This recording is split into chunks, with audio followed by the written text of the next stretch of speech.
My name is Daniel Hughes, and I just turned 35 this year. It has been exactly 5 years since I last returned home, to the house in Los Angeles that Olivia and I built together after our wedding. For those 5 years, I lived in Sweden, burying myself in work to expand the market for Lane Global Logistics Group, the massive logistics corporation owned by my father-in-law, Richard Lane. I never boasted about my role, even though in reality I was essentially in charge of nearly the entire European project. I stayed silent, accepting the Lane family's view that I was just the son-in-law working for hire. I thought that as long as I tried hard, as long as the project succeeded, everything would be fine. Our marriage would grow stronger, and most importantly, my mother, Margaret Hughes, would be at ease. My mother is now 62 years old. When I decided to move to Sweden, I convinced her to live with Olivia. I didn't want her alone in the old house on the outskirts, growing old without anyone by her side. I trusted Olivia, my wife, to care for her like family. Olivia had promised me that in person, her voice sweet, eyes sparkling. "I'll treat your mother like my own."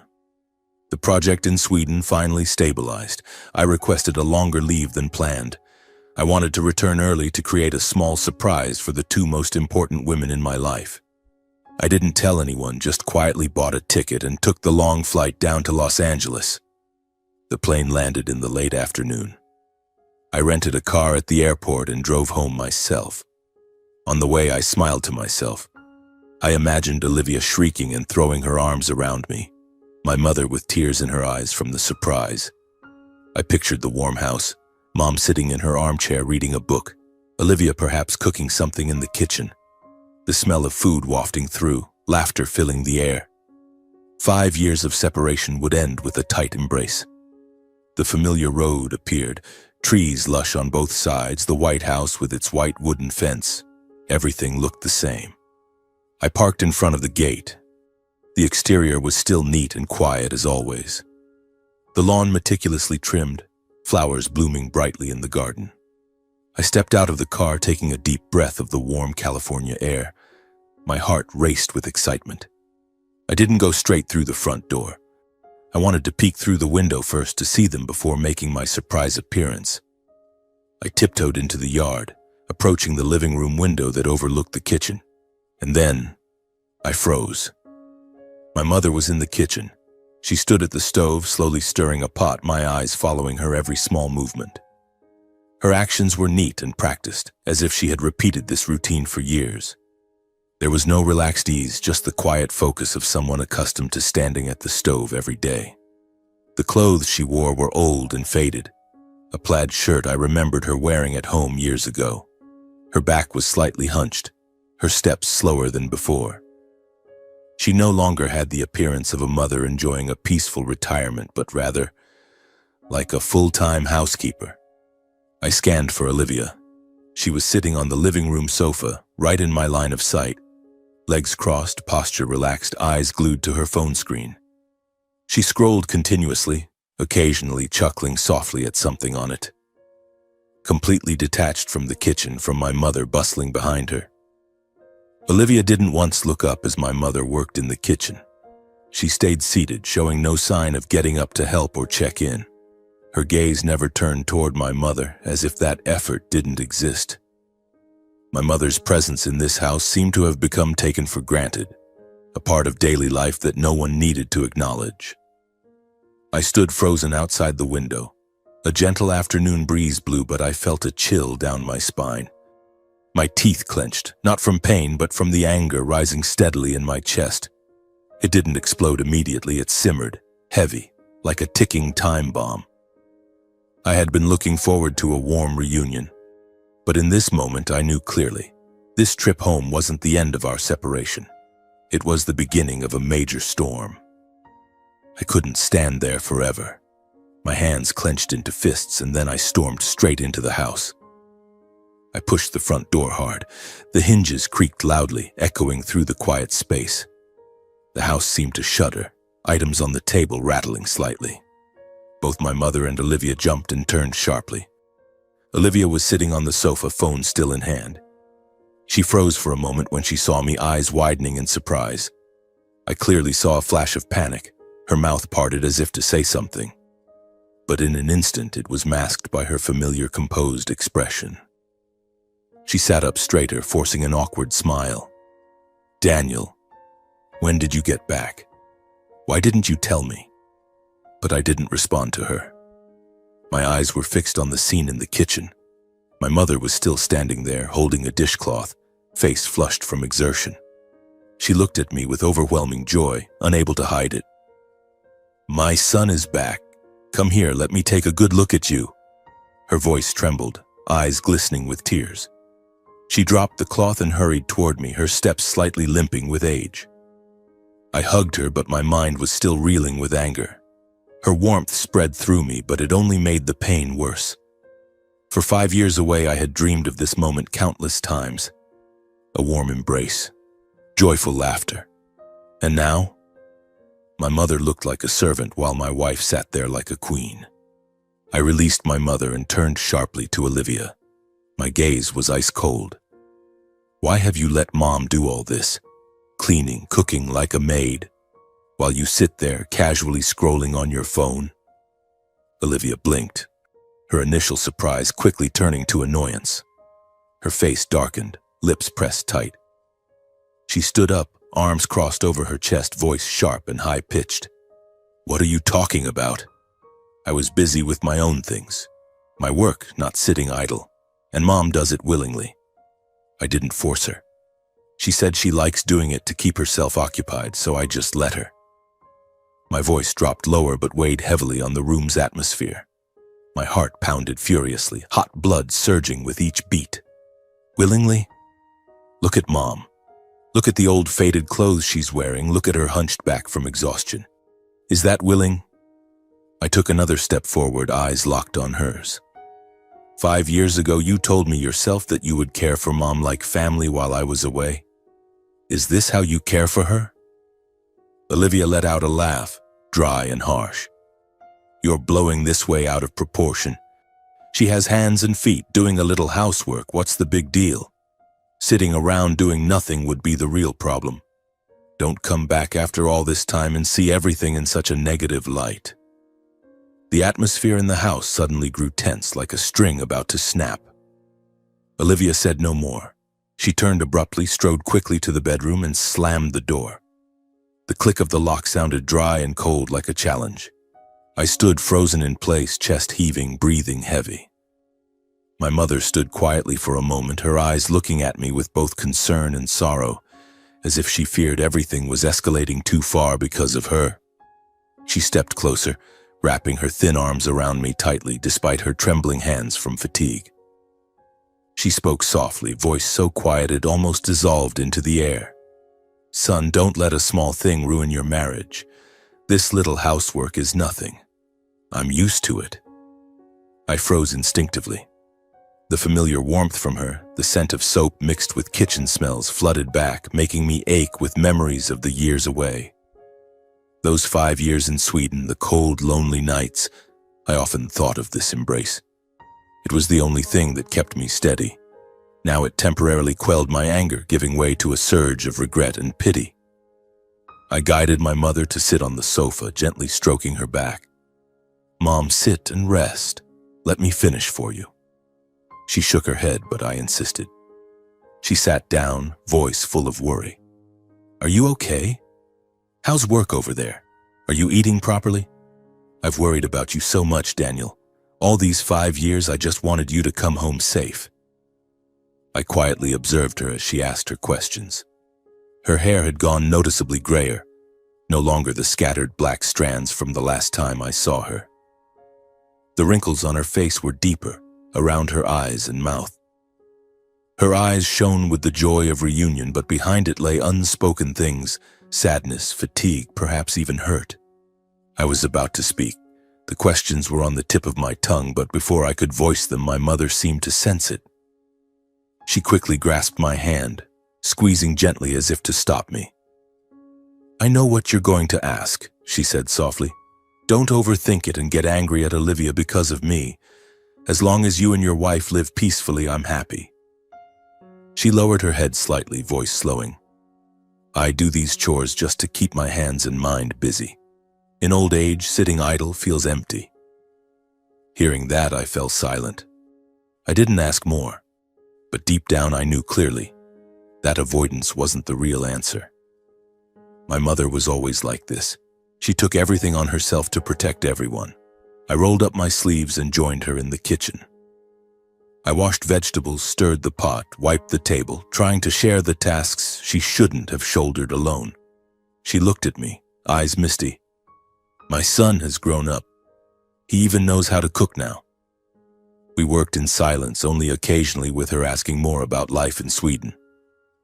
I answered briefly, trying to keep my tone cheerful, but my mind was still reeling. Olivia stayed in the room, not a sound. The anger simmered, waiting for a chance to erupt. When dinner was served, the aroma of food filled the house. I called Olivia, but she emerged from the room, face stony. She didn't sit down with us, just said curtly, "I have urgent business. I need to go out right now." Then she grabbed her bag and left, the door slamming behind her. The large house suddenly held only my mother and me, sitting across from each other at the dining table. The atmosphere was so quiet you could hear every small movement. The clink of spoons against bowls, the sound of swallowing. My mother ate slowly in small bites, as if not wanting to disturb. I looked at her, a heaviness rising in my heart greater than during the argument with Olivia. My wife's absence wasn't just an excuse, it was the first sign of a deeper rift waiting ahead. I knew tonight would not be peaceful. I lay on the bed, eyes wide open, staring at the ceiling. The ticking of the clock echoed in my head, each second and minute stretching endlessly. The image of my mother in the kitchen kept flashing back, her hunched back wiping the floor wearing those old clothes, and Olivia sitting there with her phone, indifferent as if nothing was happening. For 5 years away, I had imagined this homecoming countless times, warm, joyful, the family gathered together. And now, it all felt like a cruel joke.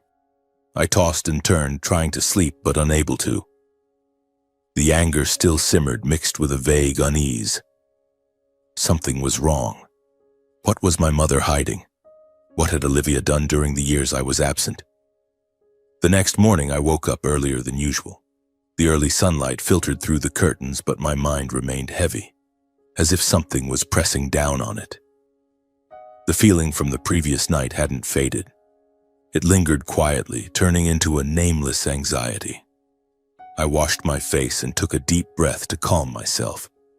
Today, I would take my mother out for a walk. Just the two of us, no Olivia, no one else interfering. I needed to hear her speak, to know what had happened in the 5 years I was gone. She couldn't keep hiding it from me anymore. I stepped out of the bedroom. The house was still silent. Olivia had been out all night and hadn't returned. Her phone lay untouched on the table, no calls, no messages. I glanced at the screen. Nothing. I didn't bother checking or calling her. Now everything between us seemed to have changed. Did she want to avoid me? Fine, if that's what she wanted. I had more important things to do. Entering the living room, I was surprised to see my mother already up very early. She was busily preparing her bag, dressed neatly, an old jacket, low-heeled shoes, as if heading out. She was tying her shoelaces, movements slightly trembling but quick. I softly called her. She startled and looked up, pausing for a moment. "Daniel, you're up early?" "I was going to visit a friend. I'll be back by noon." Her voice was light, but I could hear the haste clearly. She forced a smile, avoiding direct eye contact. "Which friend, Mom? Can I come along?" I asked further, trying to keep my tone normal. But she shook her head, quickly grabbing her bag. "Stay home and rest, son. I'll just be a little while." She walked to the door as if afraid of being held back. The door closed behind her, the lock clicking dryly. I stood there, unease surging strongly. Something was off. My mother wasn't the type to hide things, but this morning she was clearly avoiding me. A bad premonition rose, a vague but sharp worry. Why was she in such a hurry? Which friend required leaving so early? I grabbed the car keys and decided to follow her from a distance. I'd keep just enough space to avoid detection. I needed to know the truth, no matter how painful. I drove slowly, maintaining a safe distance. My mother walked to the nearby bus stop and boarded familiarly, as if she did this every day. I followed the bus, heart pounding. The route led into downtown, past tall buildings. The bus stopped at a place that left me stunned. Lane Global Logistics Group, the company owned by my father-in-law, Richard Lane. Why was my mother going there? I parked far away and got out, quietly following on foot. Each step felt heavier than the last. My mother turned straight into the building's logistics area, the staff entrance, without hesitation, as if she knew it all too well. That natural ease tightened my chest. I stopped behind a corner wall, holding my breath to watch unease rising with each beat. A moment later, she reappeared. My heart sank. She was wearing a janitor's uniform, simple gray-blue overalls, holding cleaning tools and a specialized cart. The bucket, mop, rags, all familiar for cleaning work. She pushed the cart, back slightly hunched, steps slow. I stood frozen from afar, body rigid. Every suspicion in my heart instantly became harsh reality. My mother, the woman who had raised me with sweat and tears, was working as a janitor here, at the Lane family's company. I didn't approach, just watched silently. My throat dry, heart clenching with each beat. How could this be? For 5 years I'd sent money home thinking she was resting. And now, she had to do this grueling work? My mother began her tasks. She bent to mop the long hallway, the vast polished stone corridor, each movement slow but skilled, clearly something she'd done for a long time. She pushed the cart, wiping every square meter, sweat beading on her forehead. Employees passed her with indifferent glances, treating her presence as invisible. They walked by, chatting animatedly, no one bothering to look down. A man in a suit, engrossed in his phone while holding a coffee cup, nearly bumped into her cart, sidestepping reflexively and continuing on, completely oblivious to her. Then something worse happened. A young woman, likely an office employee, approached in shiny high heels. As she passed, she kicked hard into my mother's bucket, whether accidental or intentional, unclear. Water splashed everywhere, spreading across the floor and soiling her own shoes. The woman stopped, looked down at her shoes, then up, frowning in annoyance. "How did you place the bucket like that? You got my shoes dirty." Without waiting for a reply, she shook her head irritably, stepped around the puddle as if avoiding something filthy, and walked away. My mother stood frozen for a few seconds. Then she quietly bent down, picked up the overturned bucket, and wiped the floor with a cloth. No protest, no complaint. Her face remained calm to the point of heartbreaking, as if this scene had repeated too many times for her to feel hurt anymore. I clenched my fists tightly, nails digging into my palms until they drew blood. Watching her endure the humiliation silently, my heart ached as if being sliced. Each bending motion felt like a knife cut into me. She was the one who had sacrificed her whole life for me, waking at dawn to work and support my education. Now reduced to this? At an age when she should be resting, she had to mop floors for ungrateful people? This was no longer just a family matter, nor the willingness Olivia had claimed. This was humiliation, contempt. Seeing my mother bend down again, silently pushing the cleaning cart along that cold, endless hallway, my heart felt crushed. Her hunched back, each slow but familiar step heartbreaking, as if this was the role she had long accepted. I stood frozen in the shadows, anger and sorrow surging together, burning in my chest. In that instant, I knew I couldn't stand watching for even one more second. I left the hallway and headed straight to the executive office area. The pent-up anger in my chest made me abandon all restraint. My footsteps echoed heavily on the polished stone floor, but my mind was filled only with images of my mother, the woman who had sacrificed her entire life for me, now bowing her head to clean for people who looked down on her. I didn't think about consequences or my position in the company. I just wanted confrontation. I wanted answers. The executive offices were upstairs. The elevator seemed to move slower than ever. I pressed the button repeatedly, heart pounding like a war drum. When the doors opened, I stormed out like a whirlwind. The chairman's office was at the end of the hallway with a glossy wooden door bearing the engraved nameplate Richard Lane. I didn't knock. I pushed the door open hard and strode in, decisive and tense. Inside, the two people startled and pulled apart almost reflexively.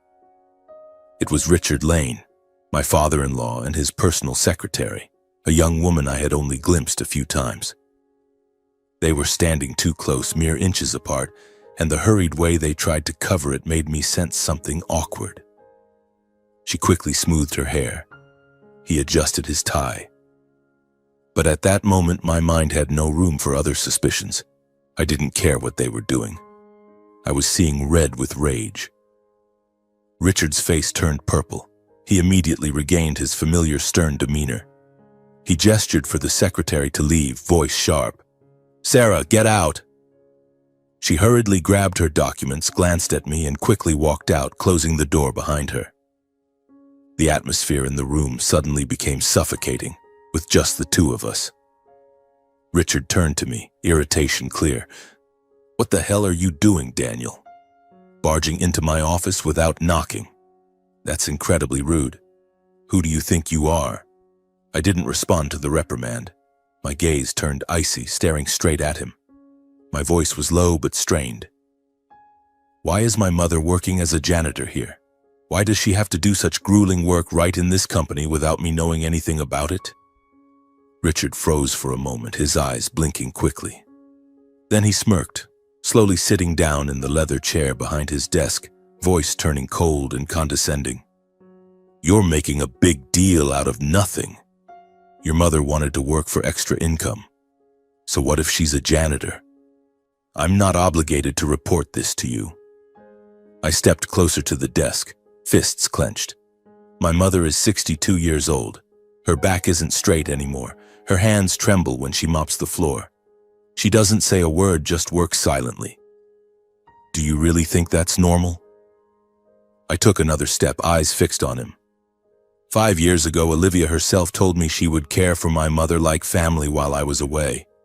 Is this how she does it? Richard frowned, voice rising. You should remember where you are. This is my company. You're just an employee, a son-in-law in this family. And it was Olivia who suggested bringing her into work.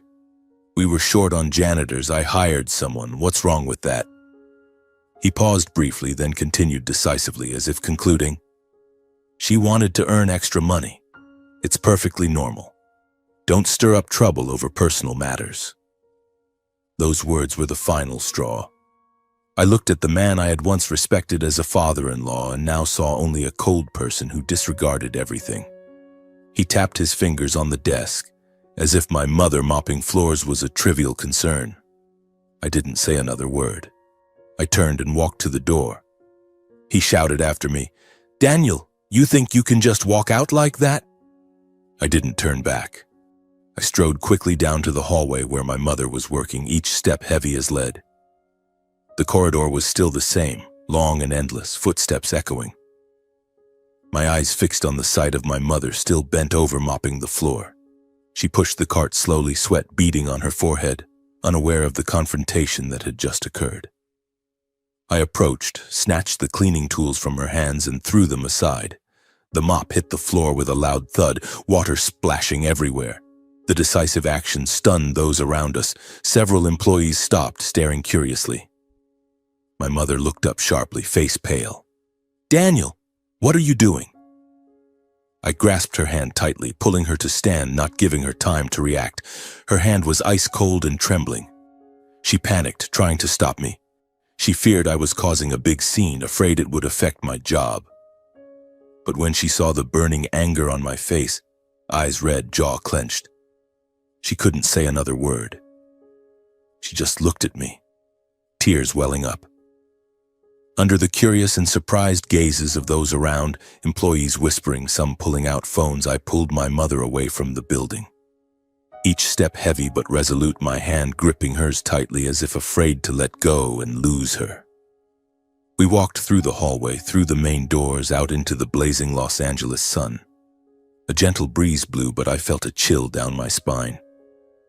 I helped my mother into the car, opening the door for her to sit in the passenger seat.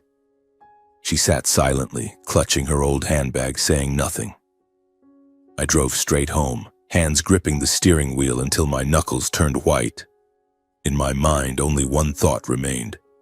She would never have to return to that place again. Never. On the drive home, the atmosphere in the car was oppressively heavy. I glanced at my mother a few times. She was staring out the window, tears silently streaming down her cheeks. She didn't sob out loud, just quietly wiped them away with her sleeve. I wanted to say something to comfort her, but my throat tightened. The anger still burned hot in my chest, mixed with the pain of thinking about what she had endured. For 5 years in Sweden, I had worked tirelessly to expand the market for Lane Global Logistics, sending money home regularly, believing my mother was living comfortably. And now, she had to mop floors, endure contemptuous glances right in my father-in-law's company. And Olivia, my wife, was the one who suggested it? Richard Lane's words still echoed in my head. It was Olivia who suggested bringing her into work. How could she? What had we promised each other when we got married? The car passed through the crowded streets of Los Angeles, afternoon sunlight slanting through the windshield. I tried to stay calm, driving slowly, but my hands still gripped the steering wheel tightly. My mother occasionally glanced at me, eyes full of worry. I knew that if I spoke now, the anger would explode. I needed time to sort my thoughts. When we got home, I parked in the garage and helped my mother inside. She walked slowly as if her whole body was exhausted. I led her to the sofa and poured her a glass of water. Mom, rest. I'll take care of everything. All that day, I didn't ask my mother anything. I knew Margaret Hughes, my mother's personality, well. If pressed, she would deny it, take all the blame on herself, and try to smooth things over. She had always been like that. Since my father died early, she had grown used to silent sacrifice to protect me. I did it willingly, son. Don't worry. I knew she would say that, even as her heart shattered piece by piece. I didn't want to force her to reopen wounds she had hidden for years. The root of this wasn't with her. It was with Olivia and Richard. I would wait until evening when Olivia returned. Then I would make everything clear, no more avoiding. In my heart, I had decided I wouldn't let things slide ambiguously. For 5 years away, I had endured enough. Endured the condescending looks from the Lane family, endured my position as the hired son-in-law. Now it was over. I would confront it head-on. I quietly watched my mother go about her daily chores, and the more I observed, the clearer a heartbreaking truth became. She did housework almost unconsciously, each movement seamless, without thought, as if she was too accustomed to knowing what to do and when. She went into the kitchen, took the exact cup from the third cabinet, brewed tea without looking at the label, wiped the table without missing a spot. My mother knew precisely where everything was. The spoon in the left drawer, the cleaning cloth on the rack under the sink. Which task to do first, which next? Sweep before mopping, wash dishes before clearing the table. No hesitation or rest. She moved like a machine, like someone long accustomed to the role of servant, not the lady of the house or an aging mother who deserved rest. I sat in the living room pretending to read a book, but my eyes never left her. Every task she performed felt like a knife cut into my heart. She had been turned into a maid in her own son's home. How long had this been going on? I didn't even know. Or since right after I left for Sweden. I recalled video calls with her. She always smiled, always said, "I'm doing great now. Focus on your work, son." Now I understood what was behind that smile. Night fell. Streetlights outside the window began to glow. Olivia came home as usual, the dry click of her key in the lock echoing. She walked in, face slightly tired but still composed. I didn't ask where she had been all night. I didn't show concern. We looked at each other for a second, then she went straight to the bedroom to change. My mother emerged from the kitchen, forcing a smile. "Olivia, you're back. Dinner's ready. If you haven't eaten, come join us." We sat at the dinner table in a heavy atmosphere, no one speaking. The clink of cutlery against plates sounded lonely. My mother sat in the middle, trying to serve food to everyone, but her hands trembled. Olivia ate slowly, eyes on her plate, avoiding me. I swallowed bites without tasting anything, mind focused only on the upcoming confrontation. Mid-meal, Olivia suddenly looked up, tone more commanding than requesting. "Mom, get me a glass of water." She said it to my mother as if it were obvious. My mother instinctively stood up immediately, the action so natural it sent hot blood rushing through me. She went to the kitchen, poured water, and placed it in front of Olivia. I gripped my spoon tightly, trying to hold back until dinner ended, but my heart pounded. The anger began to boil. Before the tension could ease, Olivia spoke again, face frowning. "The soup is too salty today. It doesn't suit my taste at all. Fix it, Mom. Add some water to dilute it." She said it to my mother as if she were the private chef. My mother started to stand, but at that point I could no longer restrain myself. The anger pent up all day erupted. I slammed my spoon down on the table, the sharp sound ringing out. "If you're not satisfied, go into the kitchen and make it yourself. Why do you keep ordering Mom around like a servant?" Olivia froze for a moment, eyes wide in shock. Then she stood up immediately, reacting angrily. "What did you say? You have no right to yell at me over something small. I've been working all day and I'm exhausted. Do you even know that?" My mother quickly stood between us, trying to intervene. "Stop it, both of you. Don't argue. It's my fault for adding too much salt. I'll fix the soup. Don't fight over something trivial." She took the blame, voice full of worry, hoping we would stop to avoid escalation. But Olivia not only didn't calm down, but turned to criticize my mother. "It's all because of you.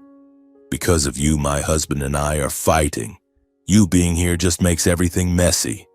That was the final straw. I couldn't take it anymore. Rage surpassed all limits. I stood up abruptly, raised my hand, and slapped Olivia right in front of my mother. The slap rang out sharply. Olivia staggered, clutching her cheek, eyes wide in shock. "How dare you hit me? My parents never laid a hand on me growing up, and you dare to do this?" I looked straight at her, voice trembling with anger, but each word clear, pent up for so long. "I hit you because for the past 2 days I've seen with my own eyes how my mother is treated like a maid, and you act like it's normal." Olivia gripped her bag strap tightly, anger overriding the pain, voice rising defensively. "I never forced Mom to do everything. She's used to it and does it herself. Don't blow it out of proportion." I didn't look away, voice dropping lower but heavy on the room's atmosphere. "You know Mom is old. You know she works as a janitor all day, yet when you come home you still let her stand in the kitchen cooking dinner and cleaning everything alone. Don't you feel any guilt or shame at all?" Olivia paused briefly, then laughed mockingly, eyes showing clear irritation. "You're overreacting. She does it willingly. No one's forcing her." My mother burst into tears, quickly stepping between us, trembling hands clutching mine, voice breaking with panic. "Daniel, stop. Please, I beg you. It's all my fault. I shouldn't have let things get like this. Don't let your marriage fall apart because of me." She gripped my hand tighter, hot tears falling, voice choked but still trying. "I can handle it. As long as you live peacefully, I can endure a little more." I looked at her, chest tightening, then turned to Olivia, voice low but resolute beyond shaking. "I can't hold back anymore. I've been silent long enough, and that silence is what let things go this far. I'm taking Mom out of this house right now." Olivia smirked, eyes cold and contemptuous, voice decisive. "Fine then. Go wherever you want. Take her as far from my sight as possible." I grasped my mother's hand tightly and pulled her away from the house that was no longer a home. She resisted weakly, sobbing, but I was firm. Before stepping out, I looked back at Olivia with eyes full of fury and despair. She stood there, hand still on her cheek, eyes red but filled with hatred. From that moment, I knew our marriage was beyond saving. We stepped outside. The night wind blew bitterly cold. I opened the car door and helped my mother in. She sat silently, sniffling. I drove away, not knowing where, just needing to leave that place.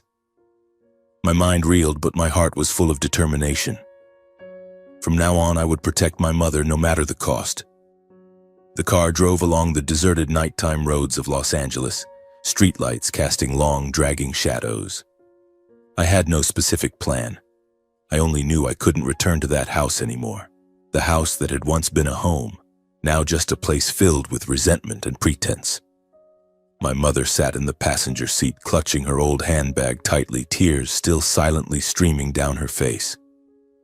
She tried to wipe them away, but the more she wiped, the wetter they became. "Don't do this, son. Turn back and make up with Olivia. I don't want your happiness to shatter like this." Her voice trembled, full of worry. I drove a bit further before turning into an apartment complex near downtown that a colleague had once mentioned for its 24-hour reception. I parked, went to the front desk, and quickly rented a one-bedroom unit with basic amenities. I paid for a month in advance, took the keys, and returned to the car. I helped my mother into the apartment, every gesture slow and careful, as if afraid of hurting her further. The unit was small, with simple furnishings, a worn sofa, a small dining table, a mini kitchen. Not luxurious like the old house, but clean and quiet. My mother sat on the chair, eyes filled with sadness as she looked at her son. Guilt was clear on her face, the deeper wrinkles, the red-rimmed eyes. She grasped my hand, whispering, "I'm sorry, son. I let this happen. Leave me here and go back home. Make up with Olivia before everything becomes too complicated and irreparable." I shook my head firmly, sitting beside her. Resolve was clear in my eyes. "I won't do that, Mom. I can't accept it. I've understood everything now. You don't need to keep smoothing things over, avoiding or enduring for anyone anymore. I know it all, about Olivia, about Richard, about what they did to you." My mother looked at me, eyes surprised. I continued, voice low and warm. "I'll stay with you. We'll face it all together. I won't abandon you again, not once in this life." She stared at me for a long time, as if making sure she hadn't misheard. Her eyes widened, then she suddenly burst into sobs. Tears she had held back for years poured out uncontrollably. She cried like a child, shoulders shaking, hand over her mouth. The pent-up grievance, endurance, and loneliness finally broke free. I sat beside her, silently letting her release what she had kept inside for so long. I hugged her, stroked her back, feeling the familiar warmth that 5 years of separation had nearly made me forget. When she gradually calmed, her tears soaking my shirt, I gently asked, "Mom, tell me everything. All that happened while I was away." My mother hesitated for a moment, then finally spoke. Her voice was soft and halting, as if each word caused more pain. She recounted everything that had happened in my absence, starting from how she was gradually treated like a maid. At first, Olivia still maintained kindness, but over time, the comments began. She said Olivia often remarked that she was idle, contributing nothing to the family. Small words that repeated and piled up until my mother no longer knew how to respond. She told of the pressure to get a job. Olivia said I should find something to do, to be independent. Then she took me to Mr. Richard's company to work as a janitor, as a way to earn my own money so I wouldn't be a burden to her. My mother accepted it all so I wouldn't worry while far away. I thought if I stayed silent and endured, everything would look peaceful on the surface. Your family wouldn't be affected. You were working hard over there. I didn't want to distract you. Each of her words cut deep into me, leaving me stunned and in pain. I sat listening, heart tightening. Memories flooded back of when my father died early, leaving just the two of us relying on each other to survive. I remembered those years clearly. My mother did all sorts of jobs to raise me. Morning shifts at a food packaging plant, evenings cleaning a small office nearby. She left home before dawn and often returned after I'd finished homework. The fridge always had food ready for me, a portion of meat, a carton of milk, a few eggs, and she would say she'd already eaten, or just take a slice of bread with peanut butter. Her clothes were always from thrift stores, washed until faded, but whenever I asked, she just smiled and said as long as I studied well, she didn't mind the hardship. Compared to those memories, the contempt and disdain from the Lane family over the years hurt even more. They, wealthy and powerful, saw my mother as a burden, a servant. I recalled my years in the Lane family. I was always viewed as an outsider despite being the son-in-law and working for their company. At family gatherings, my opinions were rarely sought. Important decisions were made without my presence. Asset divisions, business plans. My achievements were seen as the duty of a hired worker, not contributions worth recognizing. When the Sweden project succeeded, credit went to the leadership and Richard Lane. When issues arose, I was the first seen as replaceable. Your performance hasn't met expectations. I gradually realized that in the eyes of my wife's family, I was never an equal. I was just the hired son-in-law, useful when needed and sidelined when not. And because I was in that position, my mother was never truly seen as family. She was just a poor mother-in-law, an inconvenient presence to be neatly managed or pushed out of sight. When reality pulled me back to the small apartment, I looked at my mother with different eyes. No longer hesitation or restraint. I grasped her hand, voice firm. "Mom, I promise. This will never happen again." In my heart, a clear resolve formed. From this moment, I would not only protect my mother but end the years of contempt no matter the cost. This marriage was over. My career at Lane Global too. I would start over, but this time with my mother by my side. We sat in the small apartment until late. My mother dozed off on the sofa. I covered her with a blanket. I watched her sleep, her face more peaceful than ever. My heart still ached, but also filled with hope.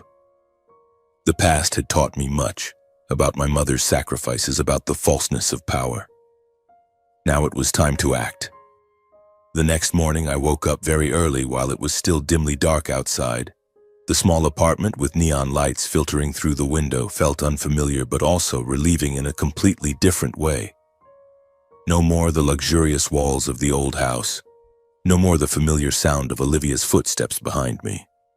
From the slightly ajar bedroom door, I could hear my mother's steady breathing, more peaceful than anything I had seen from her in years.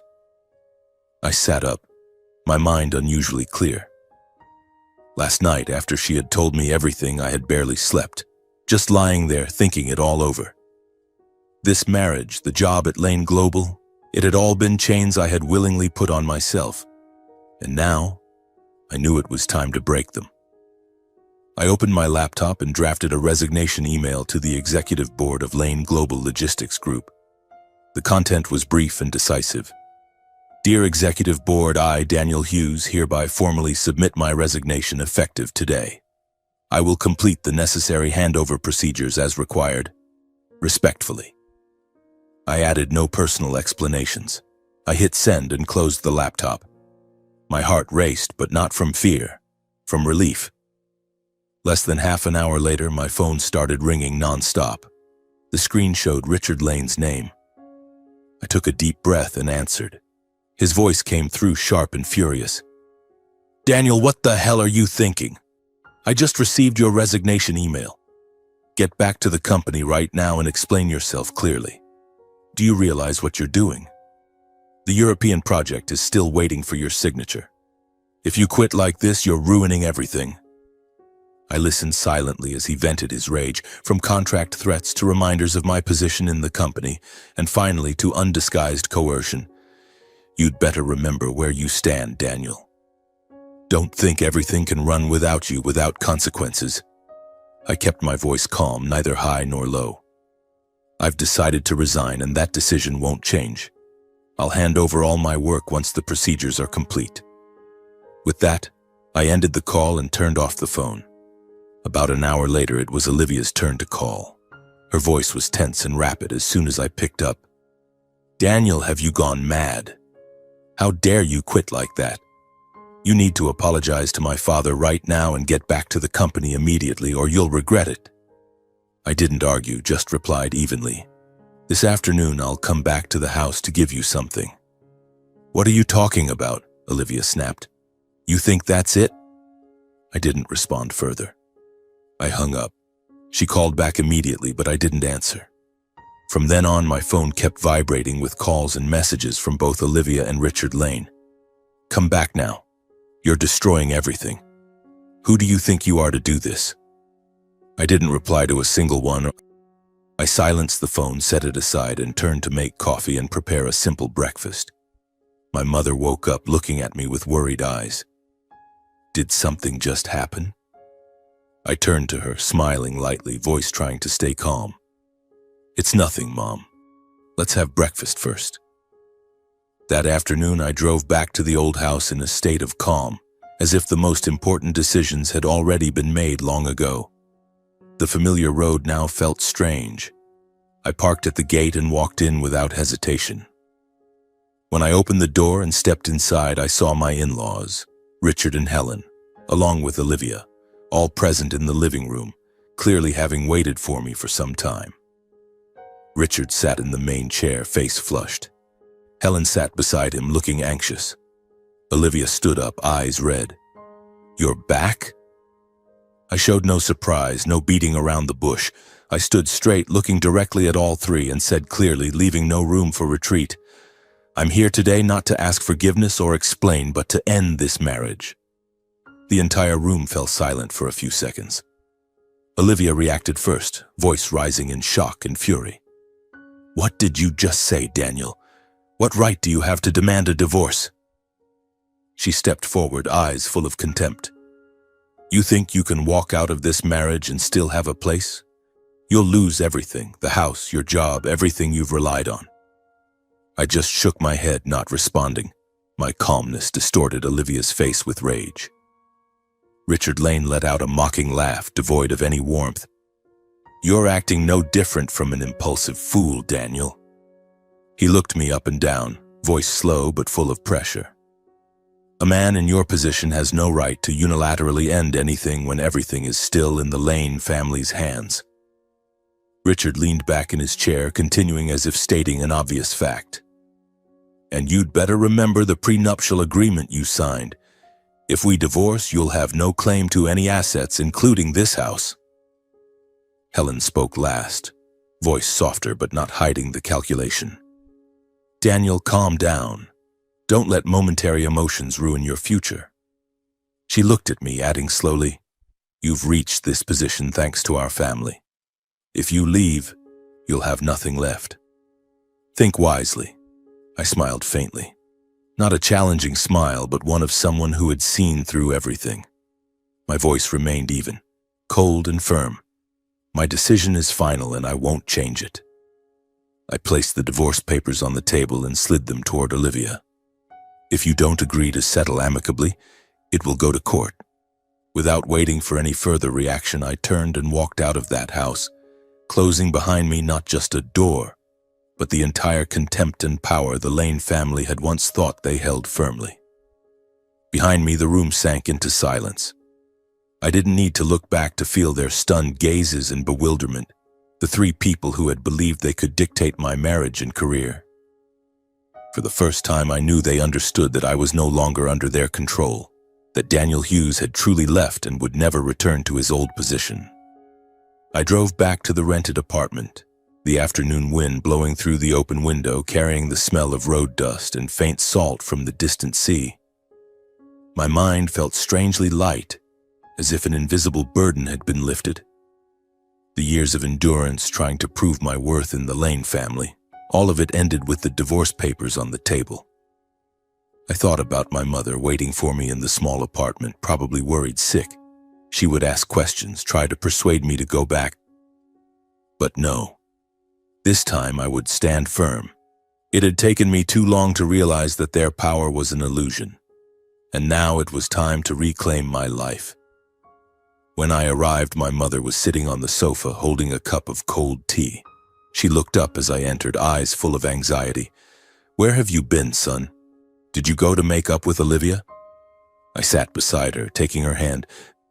I've filed for divorce, Mom, and quit the company. We're starting over. My mother froze, tears welling up. Have you thought this through, Daniel? Giving up everything like this, life ahead will be very hard, son. But I hugged her and whispered, I've thought it through, Mom. No matter how hard it gets, I can handle it, as long as you don't have to suffer anymore. Don't worry about me. In the days that followed, we lived quietly in the rented apartment together. The pace of life slowed, free of tension or fear. I woke early to make coffee. My mother cooked simple meals, vegetable soup, toasted bread, like in the old days back home. She gradually regained the peace she had lost for years. She smiled more, had more energy, slept deeper. We walked in the nearby park. She told old stories and I listened. The small apartment became a true home, not grand but full of warmth. In contrast to that calm, signs of trouble began emerging at Lane Global Logistics Group. I learned about it through a close former colleague, Mark, the guy I'd worked with on the Sweden project. He called me a few days later, voice full of concern. "Daniel, the company's in chaos. Why did you quit so suddenly?" Mark filled me in on the details. Key overseas partners received notices that the person handling negotiations and upcoming signings would no longer be Daniel Hughes, but a new representative appointed by the corporation. A young guy lacking specialized experience and negotiation skills pushed up by Richard to replace me. The partners' reactions were almost immediate. They requested postponements of scheduled meetings, citing the need for time to reconsider. A major partner in Stockholm emailed, "Our company needs further discussion on this contract. We will follow up later." Mark said leadership tried to persuade them, but to no avail. Some partners were outright dissatisfied. They called Mark directly, asking about me. "Where's Daniel? We only trust him. He really cared about our feedback." They felt the entire partnership had been built on personal trust with me, not any title or replacement. The late-night calls and emails I'd exchanged, the long flights for face-to-face meetings, all of it had created that trust. Now they wouldn't accept someone new. Mark added that agreements thought to be finalized had to be reopened for review simply because partners refused the substitute. A big contract in Oslo was completely suspended. They demanded a full reevaluation of pricing and timelines, as if nothing had ever been agreed upon. I knew exactly what that meant. Not that my departure caused the collapse, but that from the start, their trust had never been in the name Lane Global. Mark said internal chaos was mounting. Leadership couldn't agree on a solution. Richard shouted in meetings, but no one had answers. The legal department was constantly explaining unfinished commitments, drafting apology letters, negotiating extensions. From those scattered pieces of information, I understood that my leaving wasn't just a temporary difficulty. It was directly stalling strategic contracts worth hundreds of millions. The European project, my brainchild, was shaking. I had thought they could replace me easily, but now they couldn't. A fleeting satisfaction passed through me, mixed with complexity. Not revenge, but the inevitable consequence of disdain. After days of silence, Richard called me directly. The phone rang in the afternoon. His name appeared. I answered. His voice no longer sharp or commanding, but hurried and clearly strained. "Thank God you picked up. Listen, we need to talk." From the first sentences, I sensed the change. Richard no longer scolded, but kept emphasizing contract deadlines, partner pressure, and the risk of collapse if delays continued. "The Swedish partners are threatening to cancel. Do you know that? Hundreds of millions are on the line." Through his roundabout talk and gradually lowering tone, I realized the company could no longer manage on its own and was facing the loss of its most critical deals. He asked me to return, not as an order, but almost pleading, "Come back, just sign the remaining contracts. We'll forget the past." I listened to the end, then refused firmly. "I've left the company, and I won't return no matter the consequences." The call ended in heavy silence. For the first time, I felt Richard Lane's power no longer worked on me. He, the man who had seen me as subordinate, now had to lower his voice. Not long after that call, there was a hesitant knock at the apartment door. I opened it. Olivia stood before me, and in that moment I almost didn't recognize her. Her hair was disheveled, face gaunt, eyes shadowed from lack of sleep, no longer the polished makeup or familiar confidence. She stood silent for a few seconds, as if gathering all her courage, then spoke, voice hoarse and trembling. "I know I have no right to say these things, but I was really wrong. I'm sorry, to you and to Mom, for everything I did while you were away." My mother stood behind me, slightly awkward. Olivia looked at her, eyes clearly lowered. I didn't think about Mom's feelings, didn't realize she was older and had to endure so much. I was too selfish, only thinking of myself without seeing how I was hurting others. She turned back to me, voice hurried, as if afraid I'd close the door any second. "The company is in chaos now, Daniel. Partners won't continue. Contracts thought finalized are all stalled. Dad can't handle it. Everything's spiraling out of our family's control." She paused, took a deep breath, voice slower and lower. "But I'm not here just for the company. I've thought a lot about us, about the early days. Your first trip, the nights you stayed up for work while I just relied on you without appreciating it." Olivia spoke with remorse, eyes pleading. "Can we start over, Daniel? I know I was wrong, but I really want to fix it. I'll change. I'll treat Mom well. I won't let things be like before." I looked at her for a long time. No anger, no wavering, just a cold clarity. When I spoke, my voice was slow and clear. "What you're saying now should have been said long ago, Olivia." She stiffened, lips trembling, trying to hold on. "I truly regret it. I know it's too late now, but I don't want to lose you like this." I shook my head, gently blocking the door, not letting my mother step forward again. "I can't go back, not for the company or contracts, but because I've seen everything too clearly. I can't let Mom endure more, and I can't continue in a marriage like that."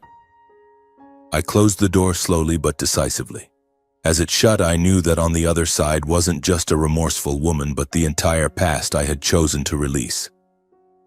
When Olivia left in silence, I stood behind the closed door and understood that the balance of power had truly shifted. The things the Lane family had taken for granted, my submission, my mother's endurance, and the position they thought they held firmly, were collapsing faster than they imagined. For the first time, I no longer felt pushed into weakness, only a clear calm in realizing I had completely stepped out of their control. I returned to the living room. My mother was still sitting on the sofa, her gaze fixed on the door that had just closed, her face heavy with thought. She didn't ask what had happened, didn't blame or advise, just sighed very softly and said, "I know you've thought about this a lot before making this decision." I sat down beside her and took her hand. "It's over, Mom. I don't regret this decision at all." My mother nodded slowly, her eyes still filled with the worry of a mother who always feared her child would suffer loss. She gently squeezed my hand, as if wanting to say something but holding back. I hugged her, feeling the familiar warmth, and for the first time in a long while, I believed that no matter how difficult the road ahead, we were walking in freedom, no longer bowing our heads or living in fear. A few weeks later, unfavorable news began appearing relentlessly on major financial and economic channels. At first, it was just small articles, but gradually they followed one another like a flood. I followed them on my phone through online news sites, not out of curiosity or schadenfreude, but because part of my life had once been tied to that place. One morning, while making coffee for my mother, I opened the news app and saw the first headline. Lane Global Logistics Group faces international contract crisis. The article detailed how major deals were stalled, with many partners pulling out at the last minute. It quoted internal sources. The sudden change in the responsible person has caused trust to collapse. I read carefully, my heart beating a little faster. The media mentioned the corporation's severe loss of credibility due to the key negotiator change at a critical stage. They didn't name me directly, but alluded clearly. The individual who had led the European project abruptly resigned, leaving a gap that could not be filled in time. International partners no longer trusted them. They demanded meeting cancellations and contract reviews. I remembered those contracts well. Hundreds of millions of dollars, midnight calls with partners in Stockholm and Oslo. Now everything was shaking because of Richard's arrogance. The corporation's stock plummeted shortly after. I watched the chart on a stock app. A glaring red curve, market value dropping sharply in a short time. From sky-high levels, it now fell without breaks, analysts commented. Pressure from shareholders and banks is mounting. Lane Global risks bankruptcy if it cannot salvage the situation. I imagined Richard sitting in his office, face ashen, watching the news. He had once smirked when I quit. What about now? Not long after, an internal scandal was exposed, stemming from an investigation into governance misconduct during the crisis. It started as rumors on financial forums, but then major newspapers jumped in. I read the first article in the Wall Street Journal. Lane Global chairman embroiled in affair scandal amid company turmoil. They revealed a long-standing extramarital relationship between Richard and his personal secretary, the very young woman I had seen in his office the day I stormed in to confront him. The affair had occurred while he held the top executive position, abusing power to cover it up. The media heavily exploited the ethical and power abuse angles. Articles followed one after another, linking the contract crisis, poor governance, and the affair into an irreparable chain of collapse. From million-dollar deals to office secrets, a Bloomberg headline. They interviewed former employees and dug up details, joint business trips, leaked private emails. The patriarchal, exemplary image Richard Lane had built, he often appeared on TV with a confident smile talking about family values and humanism, completely crumbled. He became a laughingstock. The stock fell further. I followed it all through news updates, sitting beside my mother in the small apartment. She glanced at the screen for a moment, then turned to me, voice slow and low. "You don't need to concern yourself with that anymore." I briefly explained what was happening. She shook her head lightly, placing her hand on mine. "I don't care what happens to them. I just want you to be at peace." Hearing her say that, I suddenly understood that this collapse wasn't due to my revenge or intent to push anyone into ruin. It was the inevitable consequence of what the Lane family had done over the years. They were accustomed to looking down on others, using power to impose their will, and when that foundation crumbled, they had nothing left to cling to. I didn't feel vindictive or gleeful, just that everything was returning to its proper place. Sometimes life doesn't need anyone to intervene. It arranges justice on its own. Alongside the corporate crisis, the personal lives of my wife's family also fell apart quickly. Entertainment and financial news reported Helen filing for separation, followed by divorce. She, the woman who had tried to mediate in our final meeting, now appeared in tabloids. Wife of Lane Global chairman files for divorce amid affair scandal. They quoted anonymous sources. Mrs. Helen could no longer tolerate the betrayal. The image of the powerful family they had flaunted, lavish parties, smiling family photos, ended. Helen disappeared from high society. Rumors said she moved to live alone. Olivia gradually vanished from social events. She had once been the center, appearing beside her parents at galas, her name tied to power and status. Now she faded. I saw online reports. Lane heiress withdraws from high society. She deleted her accounts, no more glamorous check-ins. I imagined her sitting alone facing the collapse. Meanwhile, the divorce proceedings between Olivia and me were completed quietly. No asset disputes, no drama, as I had chosen from the start. The lawyer called. The divorce has been signed by both parties and approved by the court. When all legal ties ended, I felt a relief unlike any before. Not because of winning or losing, but because I had escaped a toxic cycle. I sat on the sofa watching my mother read a book and exhaled deeply. I continued living with my mother in the small apartment. Life flowed steadily and far simpler than before. Each day passed without invisible tensions, without the feeling of having to watch my words or endure. My mother no longer flinched at the doorbell, no longer habitually worried when the phone rang. The apartment was cramped, but it was the first place in years where my mother could live without fearing she was bothering someone or making anyone uncomfortable. Watching her gradually regain her natural smile, I knew my decision to leave had been right. Not for the job, not for pride or rivalry, but for the peace of the only person in my life who had never turned away from me. And seeing her live in peace, I knew I hadn't traded everything away meaninglessly. After all ties with the Lane family were severed, the divorce papers signed, the resignation finalized, and the harassing calls gradually tapering off, I stood before a vast emptiness. The small rented apartment now felt like temporary shelter, but I knew we couldn't stay there forever. My mother, though more at peace, still worried about the future. "Son, now that you're no longer working at the company, how will the two of us live?" She asked me every day, eyes full of sorrow. I hugged her and whispered, "Don't worry, Mom. I'll take care of it. This time I'll decide my own path." And then, I made a decision I had never dared to consider before, starting my own company. The idea came suddenly but clearly. I had spent 5 years in Sweden expanding the logistics market for Lane Global. I knew the field inside out, from international contract negotiations to supply chain management. Why not do it myself? No need for grand scale or power. Just leverage what I had.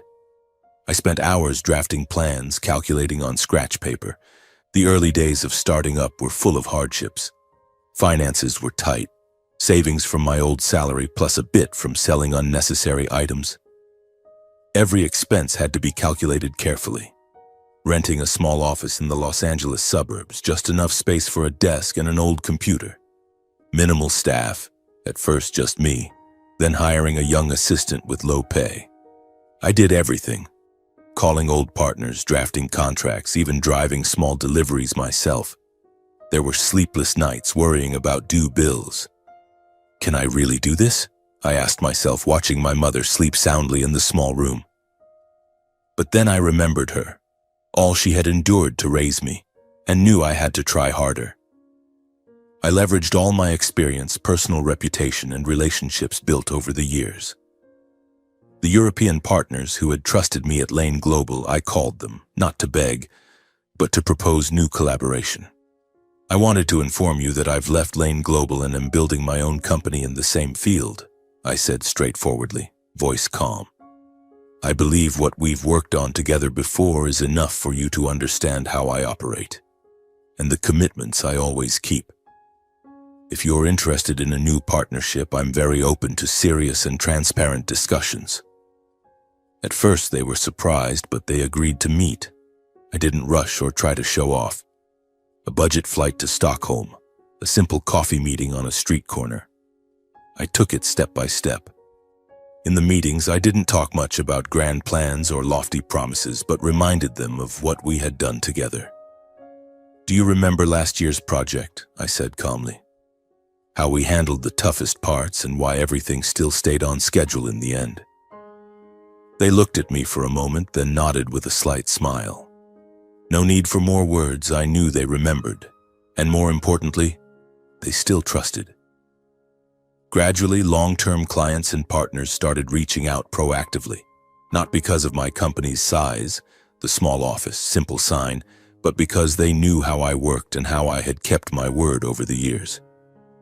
One afternoon, I got a call from Oslo. The voice on the other end paused for a few seconds, then spoke familiarly. "Daniel, we need someone we can trust," he said slowly. "Are you still in the field?" I replied. "I am, and this time I'll be fully responsible." He didn't ask much more, just said briefly, "Then we're reassured. We only trust you." That was the first contract I signed under my own company's name. Not large, just domestic transport in Europe, but enough to get things moving. No flashy signing ceremony, no flowery congratulations. When the first payment hit the account, I sat quietly for a moment, then paid the pending bills and stopped by the supermarket to buy some good food for my mother. She looked at the bags and smiled gently. "My son, you've done it." The first contracts were signed quietly but provided a foundation for growth. From one small deal to 2, then 3. Clients referred each other. Daniel Hughes, the guy who used to work for Lane but now independent. very reliable. I worked hard, making daily calls, tracking every shipment. There were tiring moments, but coming home to my mother waiting with dinner gave me motivation. As operations stabilized, I expanded gradually. Hired 2 more employees, an accountant and a logistics specialist.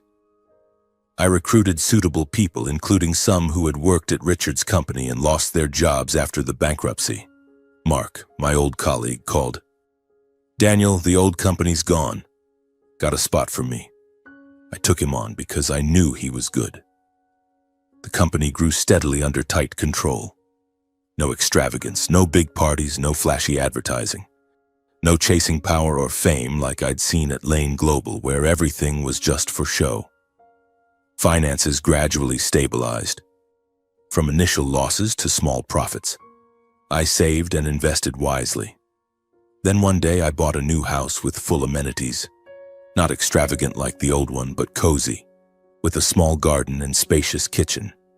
In the Los Angeles suburbs, near a park. I took my mother to see it. "From now on, this will be our new home," she cried. "I don't need a fancy house, son. Just seeing you stand strong like this puts me at ease." We moved in, arranging things. Her old books, vintage family photos. This was a true home, enough for the 2 of us to start a proper life. Each day I went to work with initiative and calm. Woke early, drove to the small office, met with staff, called partners. No more pressure from Richard, no more feeling like a hired hand. Evenings, I returned home for relaxed dinners with my mother. She cooked favorites, grilled meat with vegetables, and told old stories. We laughed, watched TV. She no longer worried about money, no longer did endless chores. Now she focused on resting and truly enjoying her later years. Watching her laugh freely, no longer guarded or anxious, I knew my decision to leave had been right. Not for the job, not for pride or rivalry, but for the peace of the only person in my life who had never turned away from me.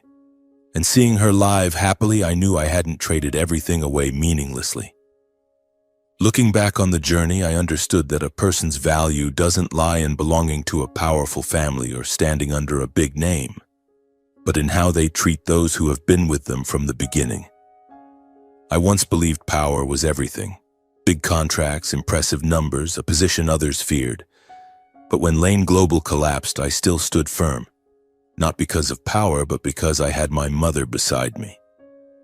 I also realized that silent endurance isn't always true patience. Sometimes staying only prolongs the hurt, and leaving at the right time is the only way to protect what matters most. My mother once chose to endure for me. I chose to leave for her. That choice left me with no regrets. My story ends with a simple but clear lesson. Power can change, money can vanish, but character and family bonds are what determine whether a person stands firm or falls when everything else disappears. And when I see my mother smiling in our small home, I know I chose the right path.